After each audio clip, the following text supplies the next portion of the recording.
Hello friends, welcome back to my YouTube channel Ravi AG and science. Friends, आज के इस lecture में हम manure fertiliser and soil fertility management इस subject title, इस कोर्स टाइटल से रिलेटेड वन लाइनर टाइप के क्वेश्चंस को, जिसको हमने थियोरेटिकल वे में जो है इंक्लूड किया हुआ है, को डिस्कस करेंगे साथियों।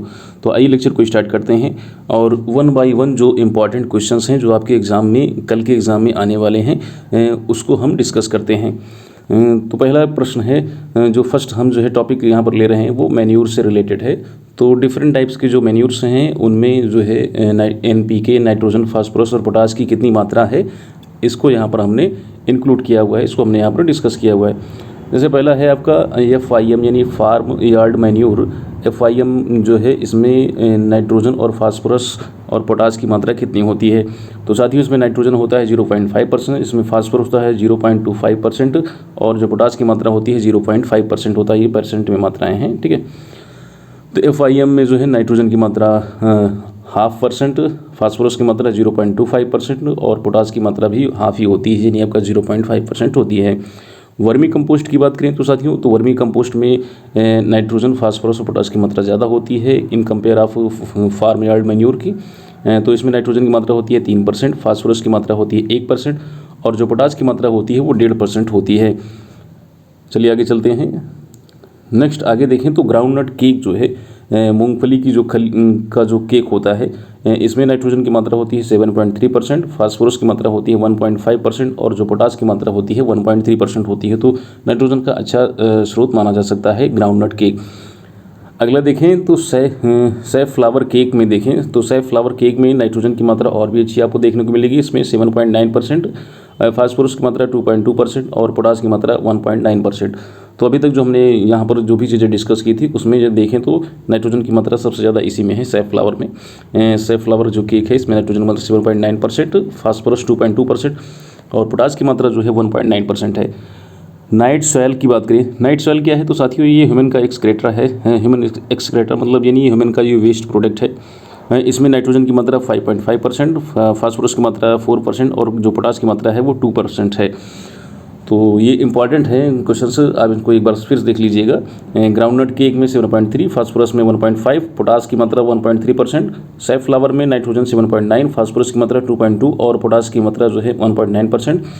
नाइट सॉइल या ह्यूमन एक्सक्रेटर में जो है आपका नाइट्रोजन की मात्रा 5.5%, फास्फोरस की मात्रा यहाँ पर अच्छी मात्रा है फास्फोरस की 4% और जो पोटास की मात्रा है वो 2% है। चलिए आगे चलते हैं। तो ग्रीन मैन्यूर क्या है, तो साथियों ग्रीन मैन्यूर जो है आपका ग्रीन मैन्यूर जो होता है आपका अनडीकम्पोज्ड प्लांट होते हैं, प्लांट मटेरियल होते हैं, used as a manure is called green manure. Green manure हम उसे कहते हैं जो अनडीकम्पोज्ड हो, जिसको जो डिकम्पोज ना हो बल्कि अनडीकम्पोज्ड हो, हरे रंग का हो, ठीक है, हरा हो प्लांट का मटेरियल, प्लांट का ऐसा हरा मटेरियल जो अनडीकम्पोज हो, उसे हम मैन्यूर के रूप में इस्तेमाल करें तो उसे हम ग्रीन मैन्यूर कहते हैं।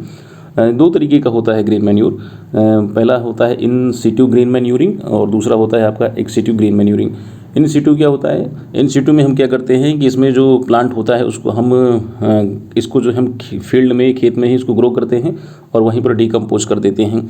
लेकिन जो दूसरा आपका एक्स सिटू वाला है, एक्स सिटू में हम क्या करते हैं, इसमें जो है हम जो हमारा जो मैन्यूरिंग का सिस्टम ये होता है कि इसमें हम जो प्लांट का मटेरियल है उसको हम कलेक्ट करते हैं और फील्ड में उसको डिकम्पोज ना करके कहीं बाहर जा करके उसको डिकम्पोज करते हैं, उसकी पत्तियों को लेकर के, उसकी टहनियों को लेकर के, ग्रीन पार्ट्स को लेकर के, इस तरीके से उसको हम कलेक्ट करके कहीं बाहर जा करके उसको हम मैन्यूरिंग करते हैं, ठीक है। उसको जो है कह सकते हैं कि जैसे आपने देखा हो कि घरों में, गाँव में जो है पत्तियों को जो है उसको इकट्ठा करके खेतों में ले जा करके उसको डाला जाता है, डिकम्पोज किया जाता है इस तरीके से। तो इसे बोलते हैं ex situ green leaf manuring. इसमें कुछ एग्जाम्पल हैं किन किन चीज़ों को हम ग्रीन मैन्यूरिंग में इस्तेमाल करते हैं एक्स सिटू में। तो नीम है, महुआ है या पोगामिया है या ग्लाइरिचिडिया है। ये जो है आपके कुछ प्लांट हैं जो इसमें इस्तेमाल किए जाते हैं ex situ green leaf manuring में।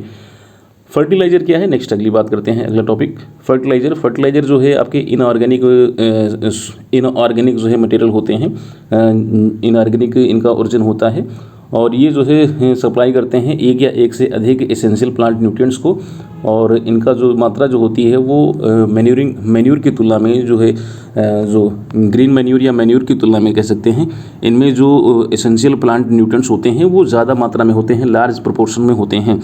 फर्टिलाइज़र क्या होते हैं? फर्टिलाइज़र पहली बात तो ये इनऑर्गेनिक होते हैं। यूरिया को हम ऑर्गेनिक मानते हैं, लेकिन अधिकांश जो है आपके इनऑर्गेनिक नेचर के होते हैं, अकार्बनिक होते हैं, और ये सप्लाई करते हैं एक या एक से अधिक आवश्यक पोषक पौधों के पोषक तत्वों को, और इनको अधिक मात्रा में ये सप्लाई करते हैं, अधिक मात्रा में प्रदान करते हैं।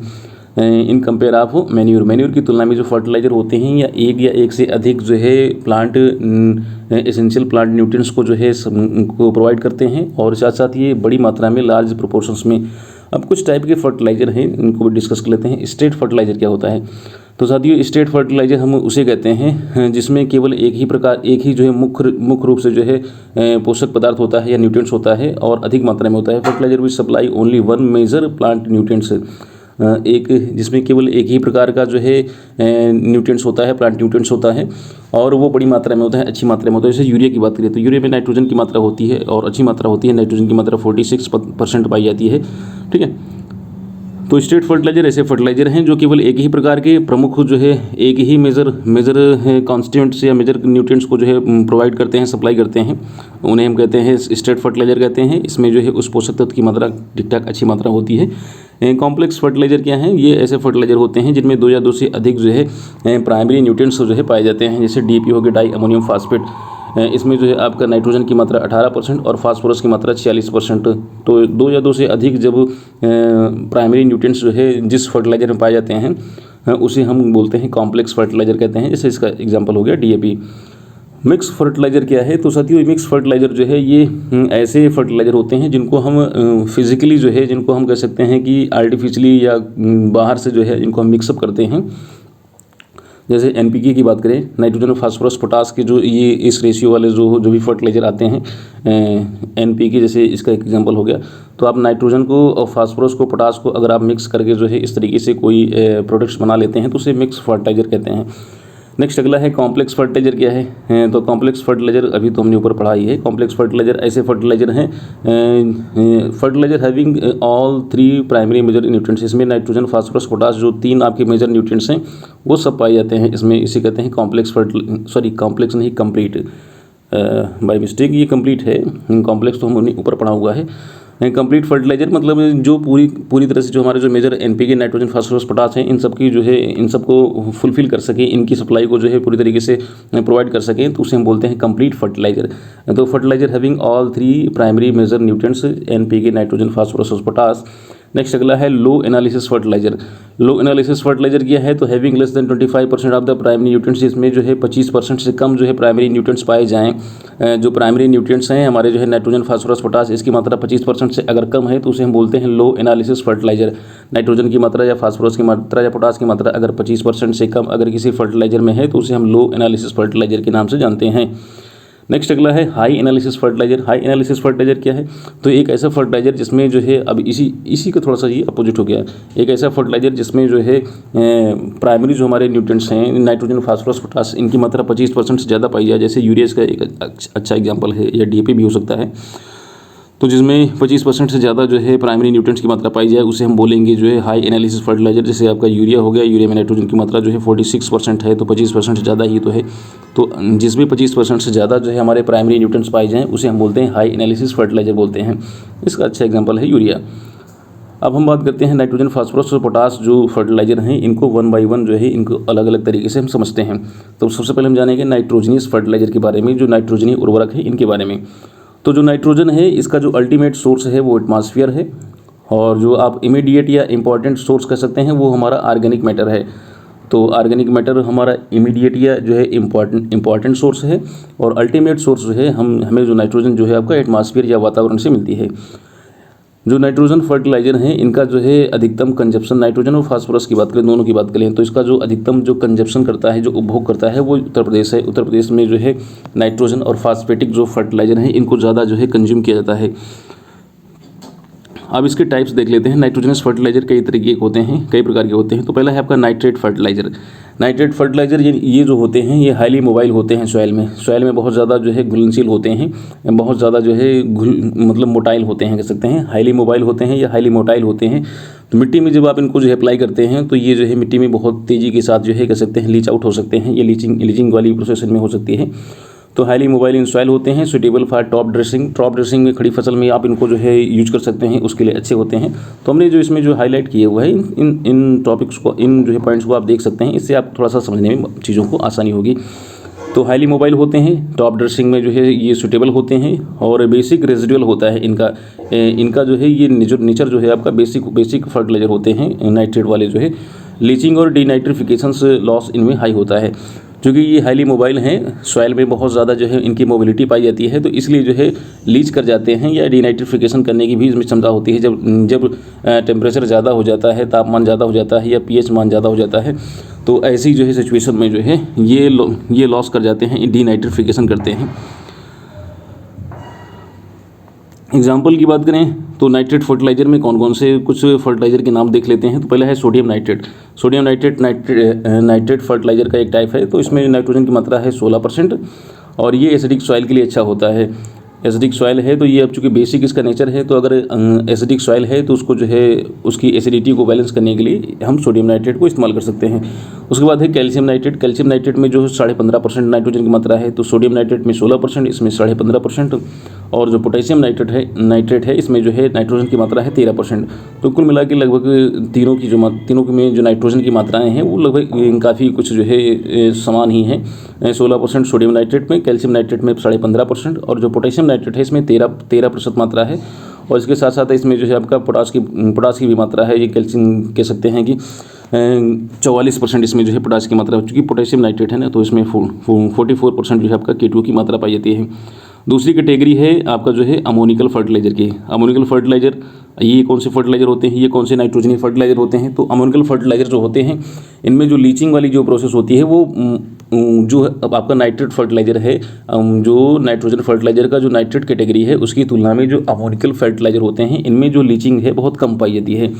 तो less leaching but readily soluble in soil, leaching कम पाई जाती है लेकिन आसानी से कह सकते हैं कि सुविधापूर्वक जो है मिट्टी में जो है सॉइल में घुल जाते हैं। Suitable for water log soil, ये जो है जो जलाक्रांत मृदाएं होती हैं जहाँ पर वाटर लॉगिंग वाली समस्याएं होती हैं वहाँ के लिए अच्छी होती हैं अमोनिकल फर्टिलाइजर। एसिडिक रेजिडुअल इनका नेचर होता है, इनका जो नेचर है वो एसिडिक रेजिडुअल होता है, अर्थात ये अम्लीय जो है इनमें अवशेष देखने को मिलता है। तो अर्थात कह सकते हैं कि ये बेसिक जो आपका जो क्षारीय मृदाएं होती हैं उनके लिए अच्छा होती हैं, अच्छे जो है फर्टिलाइजर होते हैं। वोलेटाइलाइजेशन और डीनाइट्रिफिकेशन इनमें जो है बहुत ही ज़्यादा कॉमन देखने को मिलता है। इस तरीके से वोलेटाइलाइजेशन और डीनाइट्रिफिकेशन से जो है इनमें लॉसेस वाली समस्या होती है। इसमें किसमें अमोनिकल जो फर्टिलाइजर है इसमें डीनाइट्रिफिकेशन लॉस होता है, डीनाइट्रिफिकेशन से नाइट्रोजन का लॉस होता है, या वोलेटाइलाइजेशन से इससे भी जो है आपका जो है नाइट्रोजन का लॉस होता है। एग्जाम्पल की बात करें तो इसमें अमोनिकल फर्टिलाइजर में कौन कौन से फर्टिलाइजर आते हैं। तो साथियों इसमें है आपका अमोनिकल सल्फेट है, NH4SO4, इसमें जो नाइट्रोजन की मात्रा है 20.6% है और जो सल्फ़र की मात्रा है 24.5% है। ये जो आपका अमोनिकल सल्फेट है ये आपका मोस्ट सुटेबल फर्टिलाइजर है, किसके लिए, पैडी के लिए, टी के लिए, ग्राउंडनट के लिए और शुगर केन के लिए। अमोनिकल सल्फेट में जो है अमोनिकल सल्फेट जो है इसमें नाइट्रोजन की मात्रा 20.6% है। ये पैडी के लिए, टी के लिए, ग्राउंडनट के लिए और शुगर केन के लिए अच्छा फर्टिलाइज़र माना जाता है। दूसरे फर्टिलाइजर की बात करें इसी में अमोनिकल फर्टिलाइजर में, तो वो है आपका अमोनियम क्लोराइड NH4Cl। ये अमोनियम जो क्लोराइड है इसमें जो नाइट्रोजन की मात्रा है 25.5% है और ये जो है आपका इसे भी हम जो है पैडी क्रॉप में बहुत ही ज़्यादा इस्तेमाल करते हैं। तो अमोनिकल जो फर्टिलाइज़र है ये वाटर लॉग सॉइल्स के लिए अच्छे होते हैं, जहाँ पर जल आक्रांतता होती है, जहाँ पर पानी की समस्या होती है, पानी जल भराव होता है। तो ऐसे क्षेत्रों में ये कह सकते हैं खेतों में जब पानी भरा रहता है तो ऐसी सिचुएशन में जो है हम जो अमोनिकल जो फर्टिलाइज़र होते हैं इनको हम इस्तेमाल कर सकते हैं। ठीक है, चूँकि इनमें जो लीचिंग वाली समस्या होती है कम होती है लेकिन आसानी से सॉइल में मिल जाते हैं। तो आइए देखते हैं अगली कैटेगरी देखते हैं, both NH4 and NO3 fertiliser. तो NO3 का मतलब समझ रहे हैं ना आप लोग, NO3 का मतलब है नाइट्रेट और आपका NH4 का मतलब अमोनिकल। तो ऐसे फर्टिलाइज़र जो अमोनिकल नेचर के भी होते हैं और नाइट्रेट नेचर के भी होते हैं। तो ऐसे नाइट्रोजन फर्टिलाइज़र के बारे में बात करते हैं। तो इसमें पहला है आपका अमोनियम नाइट्रेट। अमोनियम आपका NH4 और नाइट्रेट मतलब NO3, अमोनियम नाइट्रेट। तो इसमें नाइट्रोजन की मात्रा है 33% और ये हाइग्रोस्कोपिक नेचर का होता है, अर्थात आर्द्रताग्राही होता है, मॉइस्चर को जो है ये एब्जॉर्ब कर लेता है और एक्सप्लोजिव फर्टिलाइजर होता है। ठीक, पहला है आपका अमोनियम नाइट्रेट। अमोनियम नाइट्रेट में नाइट्रोजन की मात्रा है 33% और दूसरा है आपका कैल्शियम अमोनियम नाइट्रेट यानी CAN, calcium ammonium nitrate CAN। Calcium ammonium nitrate जिसे आप किसान खाद के नाम से भी जानते हैं और इसमें जो नाइट्रोजन की मात्रा है वो 26% और इसका जो नेचर है वो न्यूट्रल है, ये उदासीन होता है, ना तो अम्लीय होता है ना क्षारीय होता है। जैसा कि आपने देखा कि जो नाइट्रेट फर्टिलाइजर होते हैं साथियों वो जो है आपका बेसिक नेचर के होते हैं और जो अमोनिकल फर्टिलाइजर होते हैं वो एसिडिक नेचर के होते हैं। तो ये जो आपका जो है आपका जो NH4 और NO3 दोनों फर्टिलाइजर जिनमें दोनों फर्टिलाइजर की जो है क्वालिटी पाई जाती है, तो ये ऐसे फर्टिलाइजर हैं जो न्यूट्रल नेचर के होते हैं, ना तो अम्लीय होते हैं ना क्षारीय होते हैं। क्योंकि अम्लीय और क्षारीय दोनों जो है यहाँ पर एक साथ आ गए हैं, फर्टिलाइजर मिक्सअप हो गए हैं, तो ये आपके बेस ना तो अम्लीय होंगे ना क्षारीय होंगे, ये न्यूट्रल होते हैं। ठीक है, अमोनियम नाइट्रेट और आपका कैल्शियम अमोनियम नाइट्रेट, इनको याद रखिएगा। अमोनियम नाइट्रेट में जो है नाइट्रोजन की मात्रा 33% और जो कैल्शियम नाइट्रेट है, कैल्शियम अमोनियम नाइट्रेट, इसमें जो है 26% नाइट्रोजन पाया जाता है, जिसे आप किसान खाद के नाम से जानते हैं। कैल्शियम अमोनियम नाइट्रेट को किसान खाद के नाम से भी जानते हैं। नेक्स्ट अगला है एमाइड फर्टिलाइजर। एमाइड फर्टिलाइजर क्या है? तो ये दो प्रकार के एमाइड फर्टिलाइजर होते हैं। एमाइड जो फर्टिलाइजर हैं ये दो प्रकार के होते हैं, एक होते हैं ऑर्गेनिक फार्म वाले और दूसरे होते हैं इनऑर्गेनिक वाले। तो ऑर्गेनिक में आता है हमारा यूरिया। एमाइड फर्टिलाइजर जो है आपके ऐसे फर्टिलाइजर हैं जो ऑर्गेनिक और इनऑर्गेनिक दो रूपों में पाए जाते हैं। तो ऑर्गेनिक में हमारा यूरिया हो गया NH2CO NH2, ये बहुत ही ज़्यादा सस्ता साधन है जो है नाइट्रोजन के लिए, नाइट्रोजन की पूर्ति के लिए, जो नाइट्रोजन की सप्लाई के लिए जो यूरिया है NH2CO NH2 है, ये बहुत ही चीपेस्ट सोर्स है ऑफ नाइट्रोजन फर्टिलाइजर का है। इसमें 46% जो है नाइट्रोजन की मात्रा पाई जाती है और ये भी आपका हाइग्रोस्कोपिक नेचर का होता है, अर्थात आर्द्रताग्राही होता है, मॉइस्चर को जो है एब्जॉर्ब कर लेने वाला होता है। इसलिए जो है मॉइस्चर हाइग्रोस्कोपिक नेचर होने के कारण जो है इसके ऊपर हम जो है कह सकते हैं कि पैलेट बना देते हैं या फिर ग्रेनुलर फॉर्म में इसको हम रखते हैं। चूँकि ये होता है हाइग्रोस्कोपिक नेचर का होता है, इसलिए उसको हम ग्रेनुलर फॉर्म में, दानेदार रूप में, ठीक है, या पैलेट के रूप में जो है इसको हम प्रोड्यूस करते हैं, इसको मैन्युफैक्चरिंग करते हैं। यूरिया फिर से एक बार देख लेते हैं, NH2CO NH2 एमाइड फर्टिलाइजर है, ये ऑर्गेनिक फॉर्म में है, कार्बनिक खाद के रूप में जाना जाता है यूरिया को। और ये जो है आपका नाइट्रोजन के लिए बहुत ही, नाइट्रोजन की सप्लाई के लिए कह सकते हैं, नाइट्रोजन के लिए बहुत ही अच्छा जो है फर्टिलाइज़र माना जाता है। हाइग्रोस्कोपिक नेचर का होता है और इसे हम जो है हाइग्रोस्कोपिक नेचर की होने के कारण जो है इसे हम पैलेट या ग्रेनुलर फॉर्म में जो है इसको प्रोड्यूस करते हैं। नीम कोटेड यूरिया क्या है? तो ये सब भी आपने सुना होगा। नीम कोटेड यूरिया क्या है? तो नीम कोटेड यूरिया जो है ऐसे यूरिया होते हैं, it increase the nitrogen use efficiency. तो इनके ऊपर एक कोटिंग चढ़ा दी जाती है और कोटिंग चढ़ा देने से ये नाइट्रोजन की जो इफिशियंसी होती है वो बढ़ जाती है। नीम कोटेड यूरिया जो है ऐसे यूरिया हैं, यूरिया के ऊपर एक कोटिंग कर दी जाती है, एक परत चढ़ा दी जाती है, जिससे जो नाइट्रोजन की जो इफिशियंसी होती है, नाइट्रोजन यूज इफिशियंसी, वो इन्हेंस हो जाती है, बढ़ जाती है। और दूसरा जो टाइप था एमाइड फर्टिलाइजर का, वो है आपका इनऑर्गेनिक फॉर्म और इसमें आपका कैल्शियम साइनामाइड है। कैल्शियम साइनामाइड, बस इतना ही आप याद रखिए। कैल्शियम साइनामाइड में नाइट्रोजन की जो मात्रा है वो 21% है।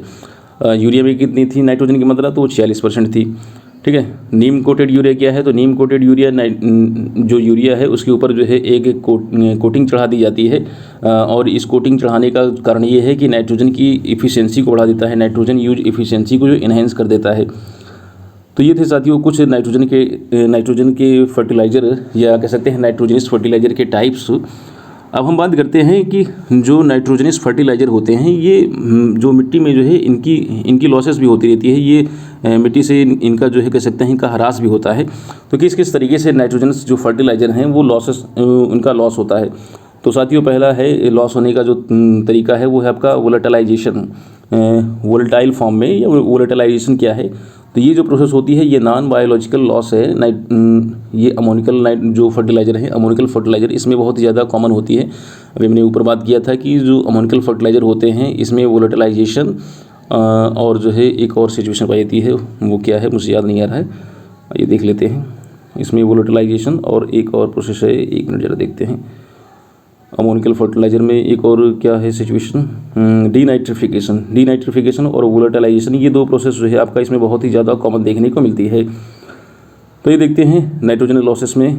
तो पहला था आपका वोलेटाइलाइजेशन क्या है? तो साथियों ये है आपका जो है नॉन बायोलॉजिकल लॉस है, अर्थात जो नाइट्रोजन का जो लॉस होता है किसी बायोटिक जो है फैक्टर के कारण नहीं होता है, किसी जीवित पदार्थ के कारण नहीं होता है। इसका जो काजेज़ है, इसका जो कारण है वो पीएच होता है। जब पीएच मान 8 से ज़्यादा हो जाता है तो नाइट्रोजन का जो लॉस होता है अमोनिकल फॉर्म में वो जो है आपका एल्केलाइन मीडियम में इस तरीके से आपका वोलेटिलाइजेशन माध्यम से जो है हो जाता है। और ये होता है आपका पुअर ड्रेनेज सिस्टम के कारण। जब जल निकास की जो है बहुत ही ख़राब व्यवस्था होती है तब ये जो है आपका ये सिचुएशन देखने को मिलती है। और लगभग 60% जो है नाइट्रोजन का लॉस जो है भारत में इसी कारण हो जाता है, पुअर ड्रेनेज के कारण जो है, पुअर ड्रेनेज के कारण इसका पीएच मान 8 से ज़्यादा हो जाता है। और ऐसी सिचुएशन में जो है आपका ये जो आपका वोलेटिलाइजेशन वाली जो सिचुएशन है ये देखने को मिलती है और नाइट्रोजन का लॉस होता है। इसमें किसी भी प्रकार के कोई भी जैविक कारक का कोई रोल नहीं है। ये आपका एबायोटिक कह सकते हैं कॉज है, एबायोटिक या अजैविक कारक के द्वारा होती है। खासकर जो है पीएच के जो है इन्हेंस होने के कारण होती है और पुअर ड्रेनेज के कारण होती है। और भारत में लगभग 60% जो नाइट्रोजन का लॉस होता है इसी तरीके से होता है, वोलेटिलाइजेशन के कारण होता है। फिर भी जो है इस तरीके से होता है, फिर भी कह सकते हैं कि जो अमोनिकल जो नाइट्रोजन है, जो अमोनिकल नाइट्रोजन है इसकी जो है कह सकते हैं एप्लीकेशन को 25% तक बढ़ाया गया है। मतलब इस जो अमोनिकल फर्टिलाइज़र है इसमें जो है 60% तक लॉस होता है इस सिस्टम से, कह सकते हैं वोलेटिलाइजेशन से। फिर भी जो है अमोनिकल फर्टिलाइज़र के यूजेस को जो है डे बाई डे जो है इसको इन्हेंस किया जा रहा है। दूसरा जो तरीका है नाइट्रोजन लॉस का जो है, नाइट्रोजन दूसरी तरीके से जो लॉस होता है वो डीनाइट्रिफिकेशन से। हमने बताया था ऊपर, ये भी हमने चर्चा की थी और इसको भी हमने एक बार जो है रीचेक किया था कि वोलेटिलाइजेशन और डीनाइट्रिफिकेशन ये जो है आपका अमोनिकल जो फर्टिलाइज़र होते हैं उनमें नाइट्रोजन लॉस की एक बहुत ही आम जो समस्या है। डीनाइट्रिफिकेशन क्या है? तो वोलेटिलाइजेशन जो था वो आपका किसी भी जो है आपका कह सकते हैं कि जैविक कारक के द्वारा नहीं था, बल्कि ये जो डीनाइट्रिफिकेशन है इसमें जो है जैविक कारक इन्वॉल्व होते हैं, बायोलॉजिकल जो है फैक्टर्स इन्वॉल्व होते हैं। तो loss of gaseous form of nitrogen bye biological reduction of nitrate and nitrate और नाइट्राइट रूप में जो है नाइट्रोजन का लॉस गैसियस फॉर्म में होता है और इसमें किसी न किसी बायोलॉजिकल फैक्टर का जो है इन्वॉल्वेशन होता है, खासकर बैक्टीरियाज का इन्वॉल्वेशन होता है। तो इसे हम कहते हैं डीनाइट्रिफिकेशन से। जो नाइट्रोजन है वो आपका डीनाइट्रीफाई हो जाता है, उसका नाइट्रिफिकेशन वाली जो प्रोसेस है वो डीनाइट्रिफिकेशन में कन्वर्ट हो जाती है। तो कुछ बैक्टीरिया हैं डीनाइट्रीफाइंग बैक्टीरिया, जैसे स्यूडोमोनास और बैसिलस वाले जो बैक्टीरिया हैं वो डीनाइट्रीफाइंग बैक्टीरिया के रूप में जाने जाते हैं और ये डीनाइट्रिफिकेशंस करते हैं और इससे जो है नाइट्रोजन का लॉस होता है, गैसियस फॉर्म में नाइट्रोजन लॉस हो जाता है। तो बैक्टीरिया के कारण, स्यूडोमोनास और बैसिलस के कारण जो है जिन्हें हम डीनाइट्रिफिकेशन बैक्टीरिया कहते हैं, डीनाइट्रीफाइंग बैक्टीरिया कहते हैं, ये बैक्टीरिया जो होते हैं नाइट्रोजन को नाइट्रिफिकेशन प्रोसेस को जो है डीनाइट्रिफिकेशन में कन्वर्ट कर देते हैं। Denitrification and volatilisation occurs rapid as higher pH. ये जो प्रोसेस है डीनाइट्रिफिकेशन और वोलेटिलाइजेशन, ये जो है जब पीएच मान बढ़ता है तो ये और ज़्यादा तीव्र गति से ये प्रोसेस होने लगती है। लीचिंग लॉस क्या है? अगला जो है आपका डीनाइट्रिफिकेशन के बाद अगला है लीचिंग लॉस। तो लीचिंग से भी जो है नाइट्रोजन का लॉस होता है। तो occurred in nitrate fertiliser in human area. तो ये जो हमने पढ़ा था अभी एक बार फिर इसको देख लीजिए कि जो डीनाइट्रिफिकेशन है या वोलेटिलाइजेशन है ये अमोनिकल जो फर्टिलाइजर होते हैं उनमें ये समस्या देखी जाती है, लेकिन जो लीचिंग वाली जो समस्या है ये देखी जाती है नाइट्रेट फर्टिलाइज़र में। चूँकि जो नाइट्रेट फर्टिलाइज़र होते हैं इनकी मोबिलिटी बहुत ही ज़्यादा होती है, ये बहुत ही ज़्यादा मोबाइल होते हैं सॉइल में, इसीलिए जो है लीचिंग वाली समस्या इन्हीं नाइट्रेट फर्टिलाइजर्स में देखने को मिलती है। तो लीचिंग के द्वारा भी जो है नाइट्रोजन का लॉस हो जाता है। अब देखते हैं हम दूसरी कैटेगरी देखते हैं फर्टिलाइज़र की, वो है आपका फास्फेट फर्टिलाइज़र या फास्फेटिक फर्टिलाइज़र यानी फास्फोरस वाले फर्टिलाइज़र। तो साथियों उससे फास्फेट फर्टिलाइज़र में पहली कैटेगरी है वाटर सोल्यूबल फास्फेट फर्टिलाइज़र की। ऐसे फर्टिलाइज़र जो वाटर में सोल्यूबल होते हैं। तो इसमें पहला है आपका एसएसपी यानी सिंगल सुपर फास्फेट। तो एसएसपी या सिंगल सुपर फास्फेट जो है इस फर्टिलाइज़र में जो फास्फोरस की मात्रा है 16% होती है और कैल्शियम की मात्रा लगभग 19% होती है और जो सल्फ़र की मात्रा होती है 12% होती है। तो फास्फेट फर्टिलाइज़र में वाटर सोल्यूबल जो कैटेगरी है वाटर सोल्यूबल कैटेगरी में एसएसपी यानी सिंगल सुपर फास्फेट में 16% आपका फास्फेट, 19% आपका कैल्शियम और जो है आपका 12% आपका जो है सल्फ़र की मात्रा देखने को मिलती है। सेकंड कैटेगरी है आपका डीएसपी यानी double super phosphate, single super phosphate उसके बाद डबल सुपर फास्फेट। ये डबल सुपर फास्फेट है, इसमें जो फास्फेट की जो मात्रा है लगभग 32% के समथिंग पाई जाती है। और जो ट्रिपल सुपर फास्फेट है, ट्रिपल सुपर फास्फेट में जो है आपका 46 से 48% जो है आपका फास्फेट फर्टिलाइज़र की मात्रा पाई जाती है। इसके बाद और है आपका डीएसपी है। डीएसपी में जो है 18% नाइट्रोजन की मात्रा होती है और 46% जो है आपका फास्फेट फर्टिलाइजर की मात्रा होती है। एमएपी क्या है? एमएपी आपका मोनो अमोनियम फास्फेट जो है, ये मोनो अमोनियम फास्फेट, इसमें नाइट्रोजन की मात्रा होती है 11% और जो आपका जो फास्फेट की मात्रा होती है वो होती है आपका 48%। फिर से एक बार देख लेते हैं। जो फास्फेट फर्टिलाइजर होते हैं, ये इसकी पहली कैटेगरी है water soluble phosphate fertiliser. Water soluble phosphate fertiliser में पहला आपका एसएसपी यानी single super phosphate. Single super phosphate में जो 16% आपका फास्फेट की मात्रा, 19% कैल्शियम की मात्रा, 12% इसमें सल्फर की मात्रा होती है। उसके बाद double super phosphate. Double super phosphate जो है 32% इसमें phosphate fertiliser. Triple super phosphate जो होते हैं इसमें 46 से 48% आपका फास्फेट की मात्रा। और डीएसपी जो फर्टिलाइज़र है आपका, इसमें जो है आपका 18% आपका नाइट्रोजन की मात्रा और 46% जो है आपका इसमें फास्फेट की मात्रा। फिर उसके बाद एमएपी जो है आपका डीएसपी, थोड़ा सा यहाँ पर गलत हो गया है, ये डीएपी था, डीएसपी नहीं है, ये है आपका डीएपी। तो मैंने कहा कि ये डीएसपी क्या है, ये है डीएपी। इसको जरा आप सही कर लीजिएगा, करेक्ट कर लीजिएगा। ये डीएपी है। 18% इसमें नाइट्रोजन की मात्रा और 46% आपका फास्फोरस की मात्रा इसमें होती है डीएपी। एमएपी मोनोमोनियम फास्फेट, ये डायमोनियम फास्फेट था, ये मोनोमोनियम फास्फेट, ठीक है, वो है आपका डीएपी। जो डीएसपी लिखा हुआ है ये डीएपी वास्तव में है, डायमोनियम फास्फेट है। इसमें जो है 18% नाइट्रोजन की मात्रा और 46% इसमें फास्फोरस की मात्रा। जो एमएपी है मोनोमोनियम फास्फेट में नाइट्रोजन की मात्रा है 11% और 48% जो है इसमें फास्फोरस की मात्रा है। अब इसकी दूसरी कैटेगरी देखते हैं, वो है साइट्रेट सोल्यूबल फास्फेटिक फर्टिलाइजर।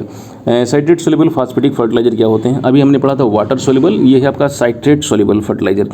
इसमें है आपका die calcium phosphate. Die calcium phosphate में 33 से लेकर 40% आपका फास्फोरस की मात्रा और बेसिक फ्लैग इसमें दूसरा फर्टिलाइजर है। इसमें जो है फास्फेट की मात्रा जो है आपका 14 से लेकर 18% तक देखी गई है। तो फिर से एक बार देख लेते हैं जो साइट्रेट सोल्यूबल फर्टिलाइजर होते हैं। एक बार फिर से हम वाटर सोल्यूबल वाला देख लेते हैं। जो फास्फेट फर्टिलाइजर की जो पहली कैटेगरी है वाटर सोल्यूबल में आपका एसएसपी यानी सिंगल सुपर फास्फेट में फास्फेट की मात्रा 16%, कैल्शियम की मात्रा 19%, सल्फर की मात्रा 12%। ये डीएसपी नहीं है, डीएपी है, डाईअमोनियम फास्फेट। इसमें सॉरी, ये डीएसपी ही है। इसमें 32% आपका फास्फेट की मात्रा एंड डीएसपी यानी डबल सुपर फास्फेट में फास्फेट की मात्रा 32%। आपका टीएसपी यानी ट्रिपल सुपर फास्फेट में जो है आपका 46 से 48% आपका फास्फेट की मात्रा। और डीएसपी जो ये है आपका, थोड़ा सा इसमें कन्फ्यूजन हो गया, डीएपी है आपका, डाईअमोनियम फास्फेट है। इसमें 18% नाइट्रोजन की मात्रा, 46% आपका फास्फेट की मात्रा।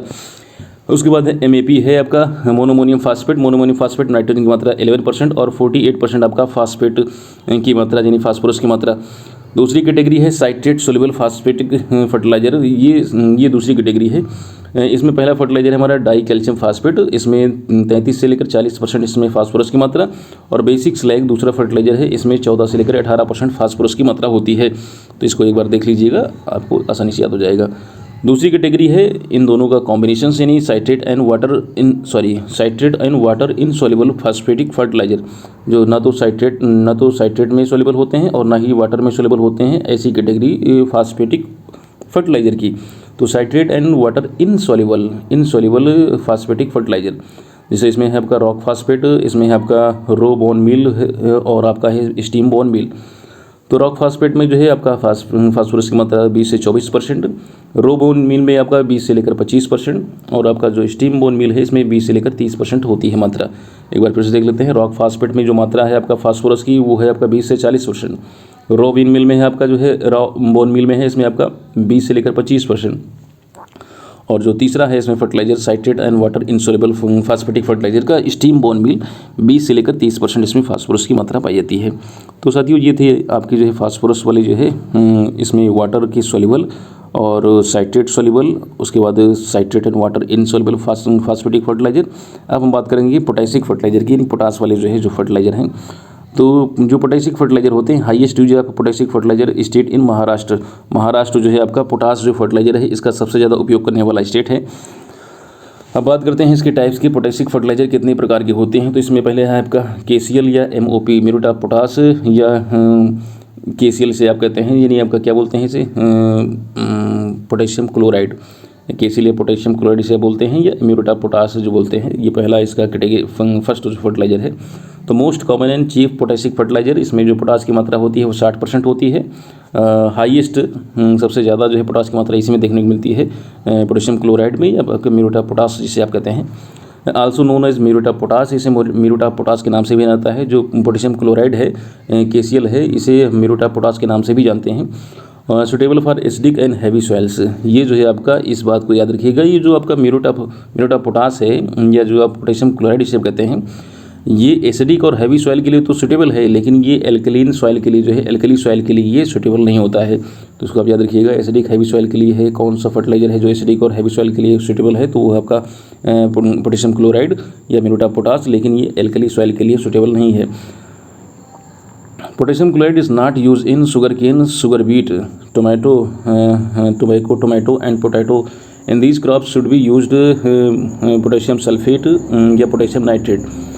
ये जो पोटेशियम क्लोराइड है, इसको हम ना तो शुगर केन में, ना तो शुगर बीट या चुकंदर में, या ना टोबैको में, ना टोमेटो में, ना पोटैटो में, इन क्रॉप्स में इसको इस्तेमाल नहीं करते हैं, बल्कि इन क्रॉप्स में जो है हम पोटेशियम क्लोराइड के स्थान पर जो है हम पोटेशियम सल्फेट या पोटेशियम नाइट्रेट का इस्तेमाल करते हैं। पोटेशियम सल्फेट या पोटेशियम नाइट्रेट का इस्तेमाल करते हैं। Sugarcane, sugar beet, tobacco, tomato, potato, ये जो क्रॉप्स हैं, ये जो फसलें हैं, इनमें हम जो है पोटेशियम क्लोराइड का इस्तेमाल नहीं करते हैं, बल्कि इसमें हम करते हैं इस्तेमाल पोटेशियम सल्फेट या पोटेशियम नाइट्रेट का। चलिए आगे चलते हैं, पोटेशियम सल्फेट की बात करते हैं। पोटेशियम सल्फेट जो है, इसमें जो पोटास की मात्रा है वो 48% है और 17.5% इसमें सल्फर की मात्रा है। नेक्स्ट अगला है आपका पोटेशियम नाइट्रेट। पोटेशियम नाइट्रेट में जो पोटास की मात्रा है वो है 44% और नाइट्रोजन की मात्रा है 13%। तो साथियों, सबसे पहले हमने पढ़ा था पोटेशियम क्लोराइड के बारे में। पोटेशियम क्लोराइड में 60% मात्रा थी पोटास की, ठीक है। और उसके बाद हमने पढ़ा था पोटेशियम सल्फेट। पोटेशियम सल्फेट में जो इसकी जो मात्रा थी, तो इसे एक बार देख लेते हैं। पोटेशियम सल्फेट इसकी मात्रा 48% और 44% पोटेशियम नाइट्रेट में। तो 60% है आपका जो है किसमें, KCl में, और आपका पोटेशियम सल्फेट में जो है आपका जो मात्रा है वो आपका 48% है, और फिर उसके बाद जो पोटेशियम नाइट्रेट है इसमें आपका 44% है। तो सबसे ज़्यादा आपका पोटेशियम क्लोराइड में है इसकी मात्रा, इसको याद रखिएगा। ये जो पोटेशियम नाइट्रेट है, जिसमें नाइट्रोजन की मात्रा 13% है, excellent source of potassium and nitrogen and mainly use for fruit trees, tobacco and vegetables. ये जो है आपका नाइट्रोजन और जो है कह सकते हैं पोटेशियम का ये अच्छा सोर्स माना जाता है, और इसको हम जो है फ्रूट ट्रीज़ में या टोबैको में या वेजिटेबल्स में इसको हम इस्तेमाल करते हैं। अब आगे बात करते हैं माइक्रो न्यूट्रिएंट्स की। माइक्रो न्यूट्रिएंट्स में पहले है आपका फेरस सल्फेट। फेरस सल्फेट जो है आपका, इसमें आयरन की मात्रा होती है 19% और इसको हम इस्तेमाल करते हैं, स्प्रे करते हैं 0.5% रेट से। और ये स्टैंडिंग क्रॉप्स के लिए, जैसे आपका ग्राउंडनट, सोयाबीन, इन सब के लिए जो है इन क्रॉप्स में इसको इस्तेमाल किया जाता है। और ये इन क्रॉप्स में आयरन से जो क्लोरोसिस होती है, आयरन से जो पत्तियों का जो कलर होता है, जो हरा कलर जो गायब हो गया होता है, पीले रंग का हो गया होता है, तो उसकी कमी को दूर करने के लिए हम फेरस सल्फेट को हम स्प्रे करते हैं। 0.5 कंसंट्रेशन या कह सकते हैं इतनी मात्रा को हम अप्लाई करते हैं इसमें, जिसमें आयरन की मात्रा है 19%। फिर से एक बार देख लेते हैं माइक्रो न्यूट्रिएंट्स में हमारा जो पहला जो न्यूट्रिएंट्स है वो है आपका फेरस सल्फेट। फेरस सल्फेट में जो आयरन की मात्रा है वो है 19%। इसको हम स्प्रे करते हैं किन क्रॉप्स में, जैसे ग्राउंडनट हो गया, सोयाबीन हो गया, इस प्रकार की जो स्टैंडिंग क्रॉप्स होती हैं, इसमें इसको हम स्प्रे करते हैं 0.5% रेट से। और ये कंट्रोल करता है आयरन क्लोरोसिस को। इसको आप याद रखिएगा, जो क्लोरोसिस होती है, ठीक है, जिसे आप हरिमाहीनता बोलते हैं। ये हरिमाहीनता वाली जो प्रोसेस होती है, जिसमें पत्तियों का रंग जो है हरा न रह करके पीला हो चुका होता है, या फिर वो लाइट ग्रीन हो जाती हैं, वो ग्रीन न रह करके लाइट ग्रीन हो जाती हैं, या फिर पीले रंग की पड़ जाती हैं पत्तियाँ, तो उसको दूर करने के लिए हम फेरस सल्फेट का इस्तेमाल कर देते हैं। दूसरा है आपका मैग्नीज सल्फेट। दूसरा जो हमारा माइक्रो न्यूट्रिएंट्स है वो मैग्नीज सल्फेट। मैग्नीज सल्फेट में जो आपका मैग्नीज की मात्रा है वो 26% है, याद रखिएगा, बहुत ज़्यादा डिटेल पढ़ने की आवश्यकता नहीं है। उसके बाद जिंक सल्फेट है। जिंक सल्फेट बहुत ही कॉमन है। जिंक सल्फेट में जो जिंक की मात्रा है 36% है, और ये जो है आपका सॉयल में और साथ साथ स्प्रे करने के लिए, पौधे के ऊपर स्प्रे, दोनों रूप में इसको इस्तेमाल करते हैं। जिंक सल्फेट को मिट्टी में भी इसको इस्तेमाल करते हैं, ठीक है, और साथ साथ जो है इसको हम प्लांट स्प्रे के रूप में भी इस्तेमाल करते हैं। मिट्टी में जब इस्तेमाल करते हैं तो 25 किलोग्राम प्रति हेक्टेयर के हिसाब से इसको हम इस्तेमाल करते हैं, और जब प्लांट स्प्रे करते हैं तो 0.5% जो है इस कंसनट्रेशन से, या कह सकते हैं इस मात्रा से इसको इस्तेमाल करते हैं। अगला है बोरेक्स। बोरेक्स ये माइक्रो न्यूट्रिएंट्स क्या है, तो बोरेक्स जो माइक्रो न्यूट्रिएंट्स है, इसमें 11% बोरान की मात्रा होती है। नेक्स्ट अगला है कॉपर सल्फेट। कॉपर सल्फेट में 22.5% जो है कॉपर की मात्रा होती है। कॉपर सल्फेट जो माइक्रो न्यूट्रिएंट्स है, इसमें 22.5% कॉपर की मात्रा देखने को मिलती है। अगला है अमोनियम मोलिब्डेट। अमोनियम मोलिब्डेट, इसमें जो है आपका मोलिब्डेनम की मात्रा होती है, तो इसमें जो है आपका ये जो कह सकते हैं 3 ग्राम प्रति केजी के हिसाब से 54% इसमें मोलिब्डेनम की मात्रा देखी जाती है। इसमें जो मोलिब्डेनम की मात्रा होती है वो होती है 54%। 54% मात्रा जो अमोनियम मोलिब्डेट में जो है आपका मोलिब्डेनम की मात्रा होती है 54%। फिर से एक बार देखते हैं, बोरेक्स में 11% बोरान होता है, 22.5% होता है कॉपर सल्फेट में कॉपर की मात्रा, और अमोनियम मोलिब्डेट में होता है मोलिब्डेनम की मात्रा जो होती है वो 54% होती है। बस इतना ही आप याद रखिए, बहुत ज़्यादा डिटेल में पढ़ने की आवश्यकता नहीं है। अब आगे बात करते हैं जिप्सम के बारे में। जिप्सम इसका फार्मूला है CaSO4 2H2O। जिप्सम क्या है, तो जिप्सम में जो है कैल्शियम की मात्रा होती है 29.2% और सल्फर की मात्रा होती है 18.6%। एग्रीकल्चर ग्रेड में जो जिप्सम आता है वो 70% ग्रेड वाला आता है, और इसको हम जनरल तरीके से जब इस्तेमाल करते हैं तो इसको हम 250 किलोग्राम प्रति हेक्टेयर के हिसाब से इसको हम इस्तेमाल करते हैं। 1 हेक्टेयर में 250 किलोग्राम इसकी मात्रा को हम इस्तेमाल करते हैं जिप्सम को। लेकिन अगर हम इसको जो है एल्कली सॉइल के रिक्लेमेशन के लिए जो है इसको इस्तेमाल कर रहे हैं, अगर हम इस एल्कली सॉइल की रिक्लेमेशन या सुधार के लिए अगर इसको इस्तेमाल कर रहे हैं जिप्सम को, तो हम इसकी जो मात्रा होती है हम 250 किलोग्राम प्रति हेक्टेयर नहीं बल्कि 800 किलोग्राम प्रति हेक्टेयर के हिसाब से इस्तेमाल करते हैं। ठीक है, अगर इसको हम जो ऊसर वाली जो भूमि है, जिस एल्कली सॉइल की बात करेंगे, एल्कली सॉइल की अगर हम रिक्लेमेशन या इसकी जो है सुधार के लिए इसको हम इस्तेमाल कर रहे हैं, तब इसको हम 800 किलोग्राम प्रति हेक्टेयर के हिसाब से इस्तेमाल करेंगे। और अगर इसको हम जनरली जो ऐसे इस्तेमाल कर रहे हैं कैल्शियम और सल्फर की मात्रा को हम प्रोवाइड कराने के लिए, तब इसको हम जो है 250 किलोग्राम प्रति हेक्टेयर के हिसाब से इस्तेमाल कर सकते हैं। बस जिप्सम बस इतना ही जानना था। अब आगे बात करते हैं मेथड ऑफ फर्टिलाइजर एप्लीकेशन। जो फर्टिलाइजर होते हैं इसको किस तरीके से जो है अप्लाई करते हैं। तो पहला जो है इसका सिस्टम है बेसल डोज। बेसल डोज क्या है, तो at the time of sowing जो है इसको बुआई के समय इसको इस्तेमाल करते हैं। जो बेसल डोज दी जाती है ये बुआई के समय दी जाती है। जब हम बुआई करते हैं, सोइंग करते हैं, तो उस समय हम जो फर्टिलाइजर की मात्रा देते हैं उसे हम बेसल डोज कहते हैं। और फास्फोरस फर्टिलाइजर जो है स्पेशली इसमें ज़्यादातर जो है फास्फेटिक फर्टिलाइजर होते हैं वही इसमें आते हैं। तो phosphorus fertiliser applied at basal dose due to their slow release nature. जो फास्फेटिक फर्टिलाइजर होते हैं इनको हम बेसल डोज के रूप में देते हैं, क्योंकि इनकी जो मोबिलिटी होती है, कह सकते हैं कि वो बहुत ही ज़्यादा स्लो होती है। ये स्लो रिलीज नेचर वाले होते हैं। बेसल डोज क्या है, बेसल डोज ये जब फर्टिलाइज़र को हम बुआई के समय कह सकते हैं, सोइंग के टाइम जब देते हैं, अप्लाई करते हैं, तब इसे बेसल डोज कहते हैं। ये जो डोज दी जाती है इसे बेसल डोज कहते हैं। और ख़ासकर जो फास्फोरस वाले जो फर्टिलाइज़र होते हैं जिनका जो है स्लो रिलीज नेचर पाया जाता है, उसको हम फास्फेटिक फर्टिलाइज़र को हम इस समय देते हैं सोइंग टाइम के समय। दूसरा है आपका deep placement of fertiliser. Deep placement of fertiliser क्या है, तो पैडी क्रॉप की बात करें तो जो अमोनिकल फॉर्म होता है NH4 वो इनकारपोरेटेड होता है या रिड्यूस जोन होता है, और ये लीचिंग को जो है प्रिवेंट करता है, और वोलेटिलाइजेशन से ये लॉस होता है। डीप प्लेसमेंट का मतलब होता है, डीप प्लेसमेंट मतलब यानी गहराई में देना। ठीक है, deep placement of fertiliser. Paddy crops की बात करें तो पैडी क्रॉप्स में जो अमोनिकल फॉर्म होता है NH4 वो जो है आपका रिड्यूस जोन में चला जाता है।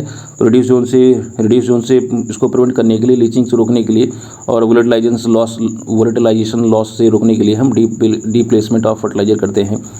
अगला है स्टार्टर डोज। स्टार्टर डोज क्या है, तो लेग्यूम क्रॉप्स या वेजिटेबल क्रॉप्स में जो है सीडलिंग की जब ट्रांसप्लांटिंग करते हैं, ठीक है, जब छोटे पौधों को हम ट्रांसप्लांट करते हैं तो उस समय जो मात्रा दी जाती है उसे स्टार्टर डोज कहते हैं। लेग्यूम क्रॉप्स में या आप वेजिटेबल जो क्रॉप्स होती हैं इसमें जो हम ट्रांसप्लांटिंग करते हैं सीडलिंग की ट्रांसप्लांटिंग के समय जो मात्रा दी जाती है NPK के, नाइट्रोजन फास्फोरस पोटास की 1:1 के रेशियो में, उसे हम स्टार्टर डोज कहते हैं। वो कहलाती है स्टार्टर डोज। अगला है स्प्लिट डोज। क्या है, split dose of nitrogen fertiliser. तो ये जो स्प्लिट डोज होती है नाइट्रोजन की इफ़िशियंसी को बढ़ाने के लिए, जैसे नाइट्रोजन की मात्रा है, कोई क्रॉप है, क्रॉप में एक ही बार में नाइट्रोजन दे देना, या फिर नाइट्रोजन की मात्रा को 2 बार में या 3 बार में देना। तो जब हम मात्रा को एक बार में ना दे करके 2 या 2 से अधिक बार में देते हैं तो उसे हम कहते हैं split dose of nitrogen fertiliser. तो इससे क्या होता है, नाइट्रोजन की इफ़िशियंसी बढ़ जाती है। जब नाइट्रोजन को हम 2 या 2 से अधिक डोजों में देते हैं तो उसकी इफ़िशियंसी बढ़ जाती है, और खासकर 4 से 5 महीने वाली जो क्रॉप्स होती हैं इसमें हम स्प्लिट डोज देते हैं। ठीक है, अब अगला हमारा टॉपिक है इंडिकेटर प्लांट्स का। ये भी इंपॉर्टेंट टॉपिक है और आपके एग्जाम में इससे रिलेटेड क्वेश्चन आते रहते हैं। इंडिकेटर प्लांट्स क्या हैं, तो जैसे हम नाइट्रोजन की बात करें तो नाइट्रोजन की इंडिकेटर प्लांट्स के रूप में है आपका कलीफ्लावर और कैबेज। फास्फोरस की बात करें तो फास्फोरस के में है आपका मस्टर्ड हो गया, पोटेशियम में आपका पोटैटो हो गया, और कैल्शियम में आपका जो है कलीफ्लावर एंड कैबेज। नाइट्रोजन का भी फिर से एक बार रिपीट हो गया है, जो नाइट्रोजन में कलीफ्लावर कैबेज होते हैं, सेम कैल्शियम भी वही है कलीफ्लावर कैबेज। देखिए यहाँ पर हमने कुछ पौधों को यहाँ पर हमने सम्मिलित किया है, हो सकता है कि और भी कुछ क्रॉप्स होंगी, तो ऐसा नहीं है कि केवल यही ऐसे पौधे हैं जो इंडिकेटर प्लांट्स हैं। इन्हीं जो इन न्यूट्रिएंट्स को इंडिकेट करने वाले और भी प्लांट्स हो सकते हैं, ठीक है। सोडियम की बात करें, सोडियम जो है सोडियम न्यूट्रिएंट्स की को इंडिकेट करने वाली जो क्रॉप्स हैं, फसलें हमारे हैं, वो आपका शुगर बीट और टर्निप। बोरोन की बात करें, बोरोन न्यूट्रिएंट्स को इंडिकेट करने वाले, इसकी डिफिशिएंसी को दर्शाने वाले पौधे हैं हमारा सनफ्लावर। फेरस की बात करें तो फेरस की जो है डिफिशिएंसी को, इसकी कमी को बताने वाला पौधा है जैसे सोरगम, ठीक है। तो ये कुछ थे न्यूट्रिएंट्स और उनको बताने वाले, उनकी डिफिशिएंसी या कमी को बताने वाले इंडिकेटर प्लांट्स। अगला टॉपिक है हमारा प्लांट न्यूट्रिएंट्स। प्लांट न्यूट्रिएंट्स में पहली कैटेगरी है मेजर या मैक्रो न्यूट्रिएंट्स की। प्लांट न्यूट्रिएंट्स में पहले जो कैटेगरी है वो है मेजर या मैक्रो न्यूट्रिएंट्स की। ये क्या है, मेजर या मैक्रो न्यूट्रिएंट्स क्या हैं? तो those nutrients which are required in concentration more than 100 ppm। ऐसे पोषक पदार्थ जिनकी जो मात्रा होती है, जिनकी सांद्रता 100 ppm से ज़्यादा चाहिए होती है, एज मेजर या मैक्रो न्यूट्रिएंट्स, उन्हें हम मेजर या मैक्रो न्यूट्रिएंट्स के रूप में जानते हैं। तो मेजर या माइक्रो न्यूट्रिएंट्स ऐसे न्यूट्रिएंट्स हैं जिनकी मात्रा हमें 100 ppm से ज़्यादा चाहिए होती है। बिना अगर इससे हम कम इसको अप्लाई करते हैं तो जो पौधा है वो उसकी जो ग्रोथ प्रभावित होगी, उसका जो है सही तरीके से जो है ग्रोथ या डेवलपमेंट नहीं हो पाएगी। तो मेजर या मैक्रो न्यूट्रिएंट्स ऐसे न्यूट्रिएंट्स होते हैं जिनकी आवश्यकता जो है, इनकी सांद्रता जो है 100 ppm से ज़्यादा होती है। इन्हें हम मेजर या माइक्रो न्यूट्रिएंट्स के नाम से जानते हैं। इसमें जैसे आपका हो गया, इसमें जो आते हैं बेसिक न्यूट्रिएंट्स। मेजर या मैक्रो न्यूट्रिएंट्स में पहला इसकी कैटेगरी है बेसिक न्यूट्रिएंट्स। बेसिक न्यूट्रिएंट्स में जैसे आपका कार्बन, हाइड्रोजन और ऑक्सीजन, ये जो होते हैं ये प्लांट्स को जो है बेसिक स्ट्रक्चर प्रोवाइड करते हैं। बेसिक न्यूट्रिएंट्स ऐसे न्यूट्रिएंट्स होते हैं जो प्लांट्स को बेसिक स्ट्रक्चर प्रोवाइड करते हैं। अगली दूसरी कैटेगरी है प्राइमरी न्यूट्रिएंट्स की। प्राइमरी न्यूट्रिएंट्स क्या है? इसमें आपका NPK है, नाइट्रोजन, फास्फोरस, पोटास से। ये प्राइमरी न्यूट्रिएंट्स जो होते हैं ये भी आपके मेजर या कह सकते हैं कि माइक्रो न्यूट्रिएंट्स के अंतर्गत आते हैं प्राइमरी न्यूट्रिएंट्स। तो प्राइमरी न्यूट्रिएंट्स में हमारा NPK आता है, नाइट्रोजन, फास्फोरस, पोटास। तीसरी इसमें कैटेगरी है सेकेंडरी न्यूट्रिएंट्स की। इसमें कैल्शियम, मैग्नीशियम और सल्फर आता है। कैल्शियम, मैग्नीशियम और सल्फर, कैल्शियम, मैग्नीशियम और सल्फर इसमें आता है सेकेंडरी न्यूट्रिएंट्स में। तो फिर से एक बार देख लेते हैं, इसमें 3 कैटेगरी है जो मेजर या माइक्रो न्यूट्रिएंट्स हैं। मेजर या माइक्रो न्यूट्रिएंट्स ऐसे न्यूट्रिएंट्स हैं जिनकी जो है मात्रा 100 ppm से ज़्यादा चाहिए होती है, क्योंकि ये पौधों की ग्रोथ या डेवलपमेंट में एक मेजर रोल प्ले करते हैं। इसमें हमारा पहला बेसिक न्यूट्रिएंट्स है, इसमें कार्बन, हाइड्रोजन, ऑक्सीजन है जो कि प्लांट्स को बेसिक स्ट्रक्चर देते हैं। फिर उसके बाद है प्राइमरी न्यूट्रिएंट्स, इसमें हम NPK, नाइट्रोजन, फास्फोरस, पोटास कहते हैं। फिर उसके बाद तीसरी कैटेगरी है सेकेंडरी न्यूट्रिएंट्स की, कैल्शियम, मैग्नीशियम और सल्फर। अब दूसरी कैटेगरी है जो है आपका न्यूट्रिएंट्स की, वो है आपका माइनर या माइक्रो न्यूट्रिएंट्स। माइनर या माइक्रो न्यूट्रिएंट्स ऐसे न्यूट्रिएंट्स हैं जिनकी मात्रा जो है पौधे को 100 ppm से कम चाहिए होती है। The elements which are required by plants in concentration less than 100 ppm। ऐसे एलिमेंट्स या ऐसे पोषक पदार्थ हैं जिनकी मात्रा 100 ppm से कम चाहिए होती है, जिनकी सांद्रता 100 ppm से कम चाहिए होती है, उन्हें हम माइनर या माइक्रो न्यूट्रिएंट्स के रूप में जानते हैं। They are also called as trace elements and oligo elements. इन्हें हम ट्रेस एलिमेंट या ओलिगो एलिमेंट्स के नाम से भी जानते हैं। जैसे इसमें हो गया आपका आयरन हो गया, मैग्नीज हो गया, जिंक हो गया, कॉपर हो गया, बोरॉन हो गया, क्लोरीन हो गया, आपका मोलिब्डेनम हो गया और निकल। ये ऐसे कुछ माइक्रो या मेजर या माइनर या माइक्रो न्यूट्रिएंट्स हैं जिनकी कंसंट्रेशन, जिनकी कह सकते हैं कि मात्रा जो है 100 ppm से कम होती है, जिन्हें हम ट्रेस एलिमेंट कहते हैं, जिन्हें ओलिगो एलिमेंट्स के नाम से जानते हैं। तो यहाँ पर दिखाए गए हैं 3, 3, 6, 7 और 8। ये 8 ऐसे न्यूट्रिएंट्स हैं जो माइनर या माइक्रो न्यूट्रिएंट्स के अंतर्गत आते हैं। अगला हमारा टॉपिक है criteria of essentiality by of plant nutrients. तो जो प्लांट न्यूट्रिएंट्स हैं उनकी अनिवार्यता की क्या कसौटी है? तो क्या वो चाहिए होते हैं जो प्लांट न्यूट्रिएंट्स हैं, जो पोषक तत्व हैं, क्या उनकी मात्रा की आवश्यकता होती है या नहीं होती है? तो उस बारे में जो है वैज्ञानिकों ने जो है अपने कुछ सुझाव दिए हैं, कुछ क्राइटेरियाज दिए हैं, जिसे हम criteria of essentiality of plant nutrients के नाम से जानते हैं। तो इसको दिया था जो एसेंशियलिटी ऑफ क्राइटेरिया है, इसको दिया था आर्नर एंड स्टाउट ने 1939 में। क्राइटेरिया ऑफ एसेंशियलिटी को जो है आर्नन और स्टाउट ने जो है इस कह सकते हैं कि इस हाइपोथेसिस को दिया था। और इनका कहना था they state that plant can not be completed their life cycle without the deficiency और complete absence of a single nutrients among the essential nutrients. जो भी एसेंशियल न्यूट्रिएंट्स हैं, अगर इनमें से एक की भी कमी होती है तो जो पौधा है वो अपना पौधा लाइफ साइकिल को सही तरीके से कंप्लीट नहीं कर पाएगा। ठीक है, क्राइटेरिया ऑफ एसेंशियलिटी यह बताता है कि प्लांट न्यूट्रिएंट्स का इतना रोल है कि अगर एक भी पोषक तत्व की कमी पौधे के अंदर है तो वो पौधा अपनी लाइफ साइकिल को कंप्लीट नहीं कर पाएगा। ठीक है, एक ही पोषक तत्व की कमी या उसकी अनुपस्थिति पाई जाती है तो जो पौधा है, पौधा अपने लाइफ साइकिल को कंप्लीट नहीं कर पाएगा। इसे बोलते हैं क्राइटेरिया ऑफ एसेंशियलिटी। इसको आर्नर और स्टाउट ने जो है कॉइन किया था। आर्नर स्टाउट ने जो है इसको बताया था इसके बारे में। अगला है इसी से रिलेटेड एक लॉ है, इसे लिविंग लॉ ऑफ मिनिमम कहते हैं। यह न्यूनता का नियम कहते हैं। न्यूनता का नियम, लिविंग का जो है न्यूनता का नियम क्या है? तो according to Justin von Liebig के अकॉर्डिंग जो है, उनके अनुसार the growth of plants is limited by the plant nutrients present in smaller quantity. इनका कहना ये था, जस्टिन वॉल लिविंग ने ये कहा, लिविंग का जो लॉ ऑफ मिनिमम का जो नियम है, यानी न्यूनता का जो नियम है, न्यूनता का नियम से तात्पर्य ये है कि जब हम पौधे को अगर हम कम न्यूट्रिएंट्स देते हैं तो पौधे की जो ग्रोथ होती है वो प्रभावित होती है। The growth of plant is limited, यानी पौधे की जो ग्रोथ है वो लिमिटेड हो जाती है। कब लिमिटेड हो जाती है? जब उसको हम जो प्लांट न्यूट्रिएंट्स हैं अगर उसको हम कम मात्रा में देते हैं, उसको स्मॉल क्वांटिटी में देते हैं तब, ठीक है। तो कहने का मतलब है कि यानी जो पौधा है, पौधे को अगर स्मॉल क्वांटिटी में अगर हम न्यूट्रिएंट्स देते हैं तो उसकी जो ग्रोथ होती है, उसकी जो वृद्धि होती है वो लिमिटेड हो जाती है, वो जो है सीमित हो जाती है, ठीक है। इसे हम लॉ ऑफ मिनिमम कहते हैं, इसे हम न्यूनता का नियम कहते हैं, और इसे हम बैरल कॉन्सेप्ट के नाम से भी जानते हैं। इसे हम क्या कहते हैं? बैरल कॉन्सेप्ट के नाम से जानते हैं। तो लिविंग ने जस्टिस वॉन लिविंग ने, फिर से एक बार समझ लेते हैं, सिंपल सा इनका नियम था लॉ ऑफ मिनिमम, जो न्यूनता का नियम है। इन्होंने ये बताया कि अगर पौधे को जो पोषक तत्व जो चाहिए होते हैं, अगर उससे हम कम पोषक तत्व देते हैं, उसकी मात्रा को अगर कम कर देते हैं जितना देना चाहिए, तो जो पौधे की जो ग्रोथ है वो सीमित हो जाती है, वो घट जाती है, वो लिमिटेड हो जाती है। इसे ही लॉ ऑफ मिनिमम या न्यूनता का नियम कहते हैं, और इसे हम बैरल कॉन्सेप्ट के नाम से भी जानते हैं। अब देखते हैं बेनिफिशियल न्यूट्रिएंट्स क्या हैं। तो साथियों, जो बेनिफिशियल न्यूट्रिएंट्स हैं ये 4 हैं, इनके नाम जो है 4 हैं, वेनेडियम, सिलिकॉन, कोबाल्ट और सोडियम। वेनेडियम, सिलिकॉन, कोबाल्ट और सोडियम, ये जो 4 हैं, इन चारों को नाम को याद कर लीजिए। ये बेनिफिशियल न्यूट्रिएंट्स की कैटेगरी में आते हैं। बेनिफिशियल न्यूट्रिएंट्स कितने हैं? 4 हैं, वेनेडियम, सिलिकॉन, कोबाल्ट और सोडियम। वेनेडियम, सिलिकॉन, कोबाल्ट और सोडियम ये बेनिफिशियल न्यूट्रिएंट्स की कैटेगरी में आते हैं। फंक्शनल न्यूट्रिएंट्स क्या हैं? तो साथियों, फंक्शनल न्यूट्रिएंट्स ऐसे न्यूट्रिएंट्स होते हैं, इसके टर्म की बात करते हैं। जो फंक्शनल न्यूट्रिएंट्स जो टर्म है, इसको डीजे निकोलसन ने 1963 में इस टर्म को कॉइन किया था। ये जो फंक्शनल न्यूट्रिएंट्स जो टर्म है, इस टर्म को कॉइन करने वाले वैज्ञानिक कौन थे? तो वो थे डीजे निकोलसन। डीजे निकोलसन ने 1963 में इस टर्म को कॉइन किया था। अब समझते हैं कि हैं फंक्शनल न्यूट्रिएंट्स क्या हैं। तो फंक्शनल न्यूट्रिएंट्स ऐसे न्यूट्रिएंट्स होते हैं जिसमें हमारे आते हैं essential nutrients plus beneficial nutrients. Beneficial अभी हमने ऊपर पढ़ा था, 4 हैं, वेनेडियम, सिलिकॉन, कोबाल्ट और सोडियम, ठीक है। तो बेनिफिशियल के 4 न्यूट्रिएंट्स और प्लस एसेंशियल न्यूट्रिएंट्स जो हैं इसमें 17 हो गए हैं। तो 17 प्लस ये 4 आपके 21, ये जो टोटल जो आते हैं इन्हें हम फंक्शनल न्यूट्रिएंट्स कहते हैं। तो फंक्शनल न्यूट्रिएंट्स का एक फार्मूला है, essential nutrients plus beneficial nutrients. Essential plus beneficial, essential है आपके 17 और बेनिफिशियल हैं आपके 4, तो आपका 21 जो है आपके हो गए कौन से? ये हो गए आपके फंक्शनल न्यूट्रिएंट्स। अब हम बात करते हैं, एक टेबल देखते हैं। तो यहाँ पर दिया गया है essential nutrients and there form of ability. जो अनिवार्य जो पोषक तत्व हैं वो किस रूप में पाए जाते हैं, उनकी पाए जाने की का फॉर्म क्या है, किस रूप में पाए जाते हैं।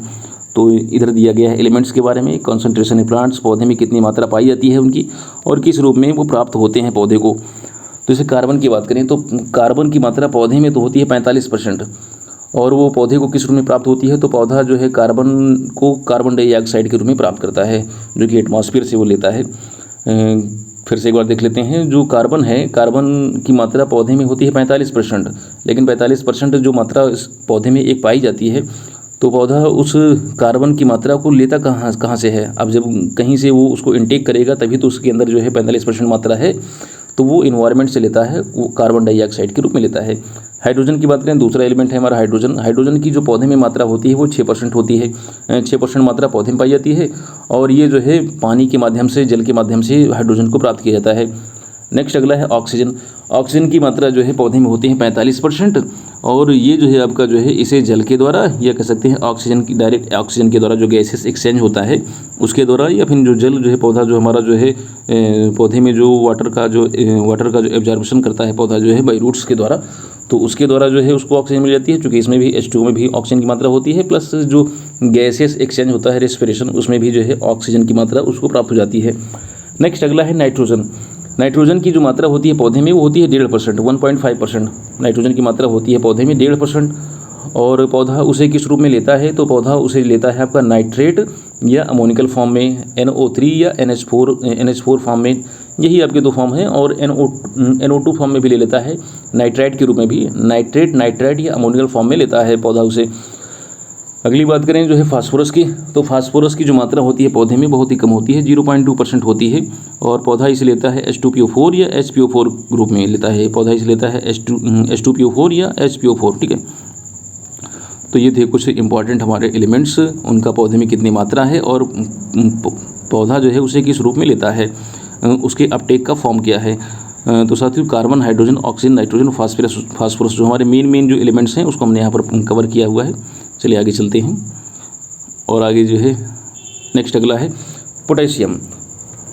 अगला है पोटेशियम। तो पोटेशियम जो है इसमें पौधे में इसकी मात्रा होती है 1% के समथिंग, और ये जो है इसको पोटेशियम आयन के रूप में लेता है। नेक्स्ट अगला है कैल्शियम। कैल्शियम की पौधे में मात्रा होती है 0.5%, और इसे कैल्शियम आयन के रूप में लेता है। नेक्स्ट अगला है मैग्नीशियम। मैग्नीशियम की जो पौधे में मात्रा होती है 0.2%, और इसे मैग्नीशियम आयन के रूप में इसको भी लेता है। सल्फर की बात करें तो सल्फर की जो मात्रा होती है पौधे में 0.1%, और इसे लेता है SO2 आयन या SO2 के रूप में लेता है। नेक्स्ट अगला है आपका जो है आयरन की ये जो आयरन है, आयरन की मात्रा होती है 100 ppm। 100 ppm जो होती है आयरन की मात्रा पाई जाती है पौधे में, और इसको पौधा जो लेता है आयरन आयन के रूप में लेता है। जिंक की जो मात्रा होती है पौधे में पाई जाती है 20 ppm पाई जाती है, और इसे भी जिंक आयन के रूप में पौधा प्राप्त करता है। मैग्नीज की जो मात्रा होती है वो होती है 50 ppm पौधे में, और इसको ये मैग्नीज के रूप में लेता है, Mn मैग्नीज आयन के रूप में लेता है। नेक्स्ट आगे देखें बोरॉन। बोरॉन जो है आपका, बोरॉन की जो मात्रा होती है पौधे में 20 ppm होती है, और इसे ये लेता है बोरिक एसिड के रूप में लेता है। बोरिक एसिड के रूप में पौधा प्राप्त करता है बोरॉन को। अगला है कॉपर। कॉपर की जो मात्रा होती है पौधे में 6 ppm होती है, और इसे कॉपर आयन के रूप में लेता है। मोलिब्डेनम जो है इसकी मात्रा होती है 1 ppm से कम होती है, और इसमें जो है आपका जो है कह सकते हैं इसे ये लेता है मोलिब्डेनम ऑक्साइड के रूप में लेता है। नेक्स्ट अगला है आपका क्लोरीन। क्लोरीन की मात्रा होती है 100 ppm, और ये इसे क्लोरीन आयन के रूप में लेता है। नेक्स्ट अगला है निकेल। निकेल की मात्रा होती है 0.1 से लेकर 1 ppm, और ये निकेल आयन के रूप में लेता है। फिर से एक बार देख लें क्या इसको, चलिए देख लेते हैं। तो सबसे पहले हमने बात की कार्बन की जो मात्रा होती है पौधे में 45% कार्बन डाइऑक्साइड के रूप में लेता है। दूसरा आपका हाइड्रोजन की मात्रा होती है पौधे में 6% H2O के रूप में लेता है। ऑक्सीजन की मात्रा होती है पौधे में 45%, इसे लेता है H2O और O2 के रूप में लेता है। नाइट्रोजन की जो मात्रा होती है पौधे में 1.5% होती है, NO3 और NH4 के रूप में लेता है। फास्फोरस इसकी मात्रा होती है पौधे में 0.2%, H2PO4 और HPO4 के रूप में पौधा लेता है इसे। और बात करें पोटेशियम की, तो पोटेशियम की जो मात्रा होती है पौधे में 1% होती है, पोटेशियम आयन के रूप में लेता है। कैल्शियम की मात्रा होती है 0.5%, कैल्शियम आयन के रूप में लेता है पौधा इसे। मैग्नीशियम की मात्रा होती है 0.2%, और इसे मैग्नीशियम आयन के रूप में पौधा लेता है। सल्फर की मात्रा होती है 0.1%, और इसे सल्फर आयन के रूप में लेता है। आयरन की मात्रा होती है 100 ppm, और इसे आयरन आयन के रूप में लेता है। जिंक की मात्रा होती है 20 ppm, और इसे जिंक आयन के रूप में पौधा लेता है। मैग्नीज की जो मात्रा होती है 50 ppm होती है, इसे मैग्नीज आयन के रूप में लेता है। बोरॉन की जो मात्रा होती है 20 ppm होती है, और इसे बोरिक एसिड के रूप में लेता है। कॉपर की जो मात्रा होती है 6 ppm होती है पौधे में, और कॉपर आयन के रूप में इसे भी लेता है। और नेक्स्ट अगला है मोलिब्डेनम। इसमें इसकी मात्रा होती है 1 ppm से कम होती है, और आपका मोलिब्डेनम ऑक्साइड के रूप में लेता है इसे। और नेक्स्ट अगला है क्लोरीन की मात्रा, इसे 100 ppm इसमें मात्रा होती है क्लोरीन आयन के रूप में। और निकल की जो मात्रा होती है पौधे में वो होती है 0.1 से 1 ppm के बीच में, और इसे भी पौधा जो है निकल आयन के रूप में लेता है। तो साथियों ये थे एसेंशियल न्यूट्रिएंट्स, और पौधे में कितनी मात्रा पाई जाती है और उसे पौधा किस रूप में लेता है, तो इस चीज़ को हमने यहाँ पर कवर किया। चलिए आगे चलते हैं। अगला हमारा जो टॉपिक है वो है आपका soil test rating chart for available nutrients. जो सॉइल टेस्टिंग करते हैं तो जो न्यूट्रिएंट्स जो है किस रूप कितनी मात्रा में पाए जाते हैं, तो उसको हम यहाँ थोड़ा समझ लेते हैं। अगर वो लो मात्रा है उनकी, या मीडियम है उसकी रेटिंग, या हाई रेटिंग है, तो हम कैसे जानेंगे कि कोई कौन सा पदार्थ है किस रूप में, अगर उसकी कितनी मात्रा आई है तो वो किस रेंज में आया है। तो यहाँ पर हमने एक टेबल बनाई हुई है। पहले इधर हमने लिखा हुआ है न्यूट्रिएंट्स को, या फिर उसके बाद हमने यहाँ लिखा है कंपाउंड यूनिट्स। कंपाउंड की यूनिट्स क्या है, वो परसेंटेज में है कि किलोग्राम प्रति हेक्टेयर है, क्या है। उसके बाद यहाँ पर हमने रेटिंग लिखी है कि लो है कि मीडियम है कि हाई है। तो पहला है आपका कार्बन, ठीक है, पहला है कार्बन यानी ऑर्गेनिक कार्बन। ये कंपाउंड जो है ऑर्गेनिक कार्बन, और ये प्रतिशत में इसकी मात्रा को हम काउंट करते हैं। अगर इसकी मात्रा आती है 0.5 से कम, जो है प्रतिशत 0.5% से कम आती है, तो लो है इसकी रेटिंग। 0.5 से 0.75 तक होती है तो ये आपका मीडियम इतने परसेंट आती है तो ये मीडियम है इसकी रेटिंग। और अगर 0.75 से अगर ज़्यादा है तो ये इसकी जो है ऑर्गेनिक कार्बन की हाई रेटिंग बताएगा, ठीक है। नेक्स्ट अगला है आपका नाइट्रोजन की मात्रा। नाइट्रोजन एल्केलाइन KMnO4 किलोग्राम प्रति हेक्टेयर के हिसाब से इसको हम रेटिंग करते हैं। तो अगर 250 किलोग्राम प्रति हेक्टेयर से जो है इसकी मात्रा कम है, ठीक है, तो वो है इसकी लो है मात्रा। अगर 250 से 500 के बीच में अगर इसकी मात्रा है तो ये है इसकी मीडियम रेटिंग है इसकी, ठीक है। अगर 250 किलोग्राम से लेकर के 500 किलोग्राम प्रति हेक्टेयर अगर इसकी नाइट्रोजन की मात्रा अगर आती है तो ये इसकी मीडियम जो है रेटिंग बताती है। अगर 500 किलोग्राम प्रति हेक्टेयर से अधिक अगर जो है इसकी मात्रा आ रही है नाइट्रोजन की, तो ये जो है आपकी इसकी जो है हाई रेटिंग बता रही है। उसके बाद है फास्फोरस की अगर मात्रा आती है, इसको भी हम किलोग्राम प्रति हेक्टेयर में जो है काउंट करते हैं। फास्फोरस की मात्रा अगर आती है 12.5 किलोग्राम प्रति हेक्टेयर से कम, तो ये इसकी लो रेटिंग है।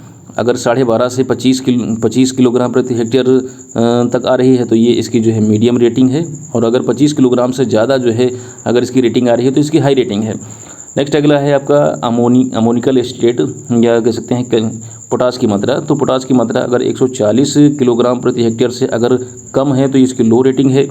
140 से अगर 220 के बीच में है तो इसकी मीडियम रेटिंग है। और अगर 280 से अगर ज़्यादा है तो ये इसकी हाई रेटिंग को बताता है। तो साथियों एक बार फिर से देख लेते हैं, सॉइल टेस्ट रेटिंग चार्ट यहाँ पर दिया गया है। अर्थात जब हम सॉइल टेस्टिंग करते हैं तो उसमें जो हमारे जो मेन जो कंपोनेंट्स हैं, मेन जो हमारे जो न्यूट्रिएंट्स हैं, वो जब आते हैं उनकी जो हम कह सकते हैं कि मात्रा को हम निर्धारण करते हैं, तो हम कैसे जानें कि अगर उनकी जो मात्रा आई है वो किस रेंज में आई है, क्या वो मात्रा कम है या ज़्यादा है। उसी हिसाब से हम उसी हिसाब से जो है हम फर्टिलाइज़र को अप्लाई करते हैं। तो अगर कार्बन की मात्रा जो है 0.5% से अगर कम है तो लो रेटिंग है। 0.5 से 0.75 के बीच में है तो इसकी मीडियम रेटिंग है। अगर 0.75 से अगर इसकी मात्रा ज़्यादा है परसेंटेज में तब ये इसकी ज़्यादा कह सकते हैं हाई रेटिंग है। नाइट्रोजन की बात करें तो नाइट्रोजन की मात्रा अगर 250 किलोग्राम प्रति हेक्टेयर से अगर कम है तो इसकी लो रेटिंग है। अगर 250 से 500 किलोग्राम प्रति हेक्टेयर के हिसाब से के बीच में है तो ये इसकी मीडियम रेटिंग है। अगर 500 किलोग्राम प्रति हेक्टेयर से अगर अधिक आ रही है रेटिंग तो ये जो है इसकी हाई रेटिंग है। फास्फोरस की बात करें तो 12.5 किलोग्राम प्रति हेक्टेयर से अगर इसकी मात्रा अगर कम है तो ये लो रेटिंग है। 12.5 से 25 किलोग्राम प्रति हेक्टेयर के बीच में अगर इसकी मात्रा है तो मीडियम रेटिंग को बताएगा जी। अगर 25 किलोग्राम प्रति हेक्टेयर से अगर इसकी मात्रा ज़्यादा है तो ये इसकी हाई रेटिंग है। और पोटास की बात करें तो पोटास की मात्रा अगर 140 किलोग्राम प्रति हेक्टेयर से कम है तब ये इसकी जो है लो रेटिंग है। 140 से 280 के बीच में है तो मीडियम रेटिंग है। और 280 से अगर अधिक है तो ये इसकी हाई रेटिंग है। अब आगे बात करते हैं रोल ऑफ न्यूट्रिएंट्स। ये हमारा लास्ट टॉपिक है, रोल ऑफ न्यूट्रिएंट्स यानी जो पोषक पदार्थ हैं इनका क्या महत्व है। तो पहले बात करेंगे नाइट्रोजन की। तो जो नाइट्रोजन है, नाइट्रोजन का जो काम होता है वो ये जो पौधे में जो है हरा रंग बनाए रखता है, इम्पार्ट ग्रीन कलर। पौधे में जो आप हरा कलर देखते हैं, ग्रीन कलर देखते हैं, तो उसको जो है मेंटेन करने का काम ये नाइट्रोजन होता है। जब आप पौधों में जब आप वो नाइट्रोजन अप्लाई करते हैं, नाइट्रोजन एप्लीकेशन करते हैं, तो आप देखते हैं कि पौधों का जो रंग है थोड़ा हरा भरे पौधे हो जाते हैं और वेजिटेटिव ग्रोथ के लिए भी रिस्पॉन्सिबल होता है। फिर उसके बाद कॉन्स्टिट्यूट ऑफ प्रोटीन, ये प्रोटीन का जो है घटक होता है, प्रोटीन का कंपोनेंट होता है। तो ये नाइट्रोजन जो है, नाइट्रोजन प्रोटीन का कंपोनेंट के रूप में काम करता है। और ये साथ साथ ये ऑक्सीजन के संश्लेषण में भी सहायक होता है। Play important role in synthesis of oxygen, oxygen के संश्लेषण भी इसका सहायता करता है। डिफिशियंसी की बात करें तो कैसे इसको पहचानेंगे, तो जो है अगर नाइट्रोजन की डिफिशियंसी हो रही है तो जो लोअर लीव्स होती हैं ये पीले रंग की हो जाती हैं या फिर लाइट ग्रीन कलर की हो जाती हैं। लोअर लीव्स हैं, जो नीचे वाली जो पत्तियां हैं ये हो जाएंगी पीले रंग की, या फिर इनका जो कलर है आपका लाइट ग्रीन हो जाएगा। और वी शेप्ड क्लोरोसिस इनमें देखने को मिलता है। वी शेप का जो है क्लोरोसिस जो देखने को मिलता है। क्लोरोसिस मतलब वही येलो कलर का हो जाना। ये पुरानी पत्तियों में देखने को मिलता है, ओल्डर लीव्स में। अब पुरानी पत्ती मतलब जो नीचे वाली पत्तियां वही ओल्डर लीव्स में, या फिर येलोइंग एट टिप, यानी जो टिप है पत्तियों का जो टिप होता है वहाँ पर येलो कलर देखने को मिलता है, येलोइंग देखने को मिलती है। तो साथियों ये डिफिशियंसी को आप इस तरीके से पहचान सकते हैं।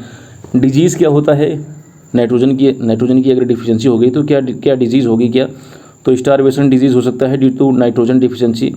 स्टारवेशन डिजीज़ का मतलब ये है चूँकि जो नाइट्रोजन है, नाइट्रोजन से ही जो है पौधे को कह सकते हैं कि न्यूट्रिशन मिलता है, पोषण मिलता है, उसकी वेजिटेटिव ग्रोथ होती है। और जब नाइट्रोजन की कमी हो जाएगी तो जो पौधा है उसकी वेजिटेटिव ग्रोथ रुक जाएगी, अर्थात वो भुखमरी के कगार पे आ जाएगा। जो प्लांट है हमारा वो स्टारवेशन फेज़ में आ जाएगा। और दूसरा है बटनिंग इन कलीफ्लावर। कलीफ्लावर में बटनिंग की समस्या, जो बटनिंग डिजीज़ है, वो भी जो आपका जो है नाइट्रोजन की डिफिशियंसी के कारण होता है। दूसरा है फास्फोरस। फास्फोरस का क्या रोल है nutrients, as a nutrients phosphorus का क्या रोल होता है? तो जो फास्फोरस है ये आपका डिजीज़ रेजिस्टेंस को इन्हेंस करता है, डिजीज़ रेजिस्टेंस को जो है इन्हेंस करता है। जो रोग रोधिता होती है पौधे में, जो है डिजीज़ ना फैलें, इसको इन्हेंस करने का काम फास्फोरस करता है। Enhance new cell formation and necessary for root development. जड़ों के विकास के लिए फास्फोरस का एक अहम रोल होता है, जड़ के विकास के लिए बहुत ही ज़्यादा जरूरी होता है और नई नई कोशिकाओं के निर्माण के लिए भी रिस्पॉन्सिबल होता है। रिक्वायर्ड फॉर ग्रेन फॉर्मेशन, दानों के निर्माण के लिए, और मेच्योरिटी ऑफ ग्रेन के लिए भी इसकी आवश्यकता होती है फास्फोरस की। फास्फोरस की आवश्यकता जो है ग्रेन फॉर्मेशन और मेच्योरिटी ऑफ ग्रेन्स के लिए होती है। Essential constituent of nucleic acid और फाइटिन और जो है न्यूक्लिक एसिड और फाइटिन ये एक रिंग होती है, एक वलय होती है। तो फाइटिन रिंग और न्यूक्लिक एसिड, इन दोनों के जो है कह सकते हैं कि इन दोनों के संगठन में, कह सकते हैं इनके संश्लेषण में फास्फोरस एक इम्पॉर्टेंट रोल प्ले करता है। इसके साथ साथ जो है एनर्जी स्टोरेज एंड ट्रांसफ़र और ऑफ एनर्जी, जो है एनर्जी स्टोरेज होता है आपका किसके रूप में? तो वो होता है आपका जो है एटीपी के रूप में, और एनर्जी का ट्रांसफ़र होता है एटीपी के रूप में। तो एनर्जी स्टोरेज और एनर्जी ट्रांसफ़र का काम एटीपी और एटीपी के रूप में ये करने का काम जो है, चूँकि इसमें फास्फोरस की मात्रा है, इनोसिन डाइफॉस्फेट, इनोसिन ट्राइफॉस्फेट, इसमें फास्फोरस है। तो एनर्जी स्टोरेज और एनर्जी ट्रांसफ़र का करने का काम भी जो है आपका फास्फोरस प्ले करता है। अगला है डिफिशियंसी की बात करें। डिफिशियंसी सिम्टम्स कैसे जानेंगे कि पौधे में जो है आपका फास्फोरस की कमी हो गई है? तो deficiency in part dark green colour, जब पौधे में पत्तियों का रंग बहुत ही ज़्यादा जो है डार्क ग्रीन हो जाए, तब हमको जान लेना चाहिए कि इसमें फास्फोरस की डिफिशियंसी हो रही है। ब्रॉन्जिंग अपीयरेंस, जब उसमें जो है आपका कांसे जैसी अपीयरेंस देखने को मिले, ब्रॉन्ज कलर देखने को मिले, कांसे जैसा जो है पत्तियों में, जो पुरानी पत्तियां हैं उनमें जो है ब्रॉन्ज कलर देखने को मिले, कांसे का रंग देखने को मिले, जैसे कांसा होता है उस ब्रॉन्ज कलर देखने को मिले पुरानी पत्तियों में, तो हमको समझ लेना चाहिए कि उसमें फास्फोरस की जो है डिफिशियंसी हो रही है। Later develop red purple colouration, बाद में जो है ये आपका जो ब्रॉन्ज अपीयरेंस है ये रेड पर्पल में बदल जाता है। डिजीज़ की बात करें तो सिकल लीफ डिजीज़ जो है, इसकी कमी से सिकल लीफ डिजीज़ एक रोग होता है, ये रोग हो जाता है, याद रखिएगा। उसके बाद हम बात करते हैं पोटेशियम की। पोटेशियम क्या है, पोटेशियम का क्या रोल है एज ए न्यूट्रिएंट्स? तो most essential function of potassium is stomata regulation. इसका जो पोटेशियम का जो मेन जो फंक्शन है वो है आपका रंध्र को जो है रेगुलेट करना, रंध्र का जो है कह सकते हैं कि नियंत्रण करना। जो स्टोमेटा होता है, जो पोर्स होते हैं पत्तियों में, उसको रेगुलेट करने का काम करता है। Provide disease and drought tolerance in plant, पौधे में जो है आपका रोग और कह सकते हैं कि सूखा रोधिता जो है सहिष्णुता पैदा करता है। डिजीज़ और ड्रॉट को टॉलरेंस करने का काम करता है। को फैक्टर फॉर एंजाइम, एंजाइम में को फैक्टर का काम करता है, सहायकारक का काम करता है। रिस्पॉन्सिबल फॉर क्वालिटी प्रोडक्ट्स, जो पौधों की जो प्रोडक्ट होते हैं उनमें क्वालिटी इन्हेंस करने का काम करता है। Formation and translocation of sugar, जो शर्करा होती है इसके निर्माण में और इसको जो है ट्रांसलोकेशन का भी काम करता है। Helps in chlorophyll formation, chlorophyll के निर्माण में जो है इसका जो है अहम रोल होता है पोटेशियम का। Reduce the transpiration rate and increase photosynthetic rate, तो ट्रांसपिरेशन रेट को ये घटाता है और फोटोसिंथेटिक रेट को बढ़ाता है। इसको याद रखिएगा, बहुत ही ज़्यादा इंपॉर्टेंट है। ये ट्रांसपिरेशन रेट को घटाता है और फोटोसिंथेटिक रेट को बढ़ाता है। और आगे चलते हैं, इसकी डिफिशियंसी सिम्टम्स क्या हैं? तो spot of dead tissue at tip of leaf, जो पत्ती का जो टिप वाला भाग होता है वहाँ पर जो है आपको स्पॉट देखने को मिलेंगे, डेड स्पॉट देखने को मिलेंगे। और scorching and burning on margin or bottom leaf, जो बॉटम लीफ होते हैं, नीचे वाली जो पत्तियां होती हैं वहाँ पर आप मार्जिन ऑफ बॉटम, ये जो आपका जो है मार्जिन का जो बॉटम होता है, ठीक है, ये मार्जिन है और मार्जिन का ये बॉटम है, यानी इस तरफ। तो यहाँ पर जो है आप देखेंगे स्कॉर्चिंग या बर्निंग टाइप के जो है आपको सिम्टम्स देखने को मिलेंगे। डिजीज़ की बात करें तो इससे जो डिजीज़ होती है वो है आपका सो रोजेट या die back disease. Die back disease या सो रोजेट डिजीज़ होती है, इससे डाई बैग डिजीज़ या सो रोजेट या डाई बैग डिजीज़ से होती है पोटेशियम की डिफिशियंसी से। अब बात करते हैं कैल्शियम की। तो कैल्शियम जो है आपका सेलवाल का जो है जो कोशिका भित्ति होती है उसका जो है एक अच्छा जो है कांस्टेंट होता है, जो कि सेलुलोज से बनी होती है, उसमें कैल्शियम की मात्रा पाई जाती है। और साथ ही साथ जो है आपका ये इमोबाइल इन प्लांट्स होता है, और साथ ये जो मेरिस्टम टिप होता है वहाँ पर जो है आप इसको देख सकते हैं। मेरिस्टम टिप पे जो है ये सिम्टम्स को दिखाता है। डिफिशियंसी की बात करें तो टर्मिनल बर्ड में फाइनली डाइड, इसकी जो टर्मिनल बर्ड होती हैं, जो अगर कैल्शियम की डिफिशियंसी होती है तो जो टर्मिनल बर्ड होती है वो मरने लगती हैं, जो अग्रस्त कलिकाएँ होती हैं, जो बड होती हैं, वो डाई होने लगती हैं, मरने लगती हैं। इससे डिजीज़ क्या होता है, तो एक तो ब्लॉसम एंड रॉट डिजीज़ हो जाता है टमाटर में, ब्लॉसम एंड रॉट डिजीज़ होता है टमाटर में। और टिप हुकिंग या कर्ल मार्जिन ऑफ लीफ, जो पत्तियां होती हैं, पत्तियों का जो मार्जिन है वो अंदर की तरफ जो है कर्ल करने लगता है, ठीक है। जैसे आपने देखा होगा उसमें किसमें, टमाटर में, या फिर जो है आपने देखा होगा मिर्च में, जो पत्तियां होती हैं वो कर्ल करने लगती हैं, वो जो है कर सकते हैं कर्लिंग होने लगती है उनमें। अब आगे देखते हैं नेक्स्ट। तो अगला है आपका सल्फ़र। सल्फ़र से जो है आपका जो रोग होता है राइस में, अकाची रोग जो है आपका ये राइस में हो जाता है सल्फ़र की डिफिशियंसी से, या फिर आप कह सकते हैं टी में येलो डिजीज़ ऑफ टी हो जाता है, चाय में येलो डिजीज़ ऑफ टी हो जाता है।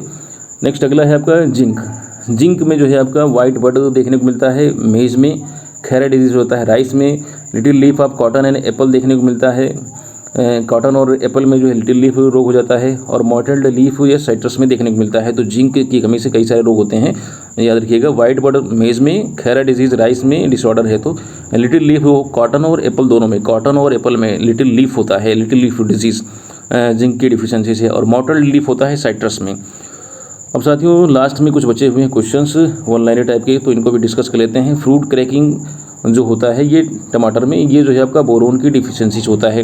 जो टमाटर में जो फ्रूट क्रैकिंग होती है साथियों, ये होता है बोरोन की डिफिशियंसी से। Reclamation disease also called white tip, जो रिक्लेमेशन डिजीज़ होती है इसे हम वाइट टिप के नाम से भी जानते हैं, और ये जो है आपका कॉपर की डिफिशियंसी से होती है बीमारी। रिक्लेमेशन डिजीज़ जो है आपका, जिसे हम वाइट टिप के नाम से भी जानते हैं, ये कॉपर की डिफिशियंसी से होने वाला रोग है। Sodium is important constituent of CAM plant, जो कैम प्लांट होते हैं इनमें जो है आपका सोडियम एक इनका इम्पॉर्टेंट संगठक होता है, इनका एक इम्पॉर्टेंट कॉन्स्टिट्यूएंट होता है। ब्लैक हार्ट जो डिजीज़ है पोटैटो की, ये आपका ऑक्सीजन की डिफिशियंसी के कारण होती है। डिजीज़ क्या है, डिसऑर्डर है, तो ये ऑक्सीजन की डिफिशियंसी के कारण होती है ब्लैक हार्ट। तो साथियों ये था हमारा जो है आज का लेक्चर, जिसमें हमने manure fertiliser and soil fertility management जो आपका ये सब्जेक्ट टाइटल है, इससे रिलेटेड हमने लगभग कई सारे टॉपिक्स को कवर करने का प्रयास किया, और लेक्चर को हमने थोड़ा फास्टली कवर किया है। तो हो सकता है कि बीच में अगर किसी प्रकार कोई हेजिटेशन हो तो उसको आप जो है इग्नोर कर दीजिएगा, या फिर जो है आप उसको जो है एडजस्ट करने का प्रयास करिएगा। तो बस आज के लेक्चर में इतना ही। जल्दी हम एक नए लेक्चर के साथ, एक नए कंटेंट के साथ आपसे मुलाकात करेंगे। तब तक के लिए जय हिंद।